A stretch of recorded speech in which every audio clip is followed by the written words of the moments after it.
So the name, because I bet a lot of people misinterpret exactly what Respek The Blackout is just based on the name. I think we got to go into the origin of it. Let's hear about it, because again, a lot of people Honestly, listen to our villain origin story. Oh God, here's that drop. So what happened is we used to have 2 more guys on the show. Okay, you know, shout out to Black, shout out to Taz. I was the one that thought about the podcast idea back then, and you know, it was me and Taz, and I was like, I know a funny guy. I seen him on Snapchat. I was like, I know a funny guy, and I know that the other person is going to be able to link all of us, like us 4 together. So I texted Black, and I was like, look, get Sha.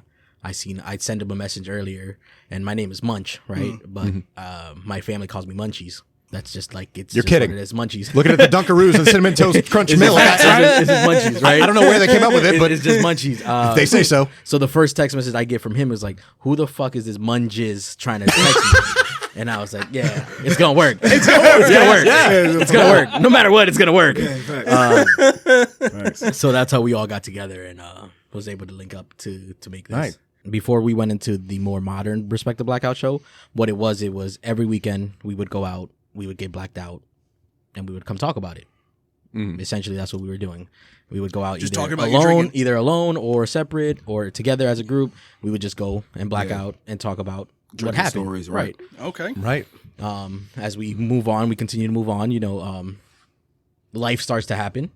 Yep. So Yeah. some people are, you know, they have more responsibilities that they can't really come out and, you know, show what they're living because of their job situation or just in general, just in stuff. So it came down to me and him. Luckily, we were able to interview a porn star by the name of Tender Montana while all 4 of us were still together. Okay. And that show was the most popular show that we've had. And that's where the light bell went off. Right. And that's when We got to lean into this. Yeah. That's when it was like, people want to hear this. People want to see and get to know adult actresses because it's always a fantasy of seeing them and like interacting with them, but actually getting to know like what they do on a Sunday morning. It's a lot interesting. Hell, that's why they have their own OnlyFans. Right. Like it's like, yeah, what are you doing? Like, no, I'm just painting my toes, kind of shit. Right. It's like they're normal people too. Exactly. Yeah, it's like there's the fantasy, but then they have lives. They're not just living this all the time. Or you know, they live it. or that. You're right. They There's a bunch of them who are. Some of them are 100% always about that part of life. Right. Really? They're always ready to work. They always want to go to the next step.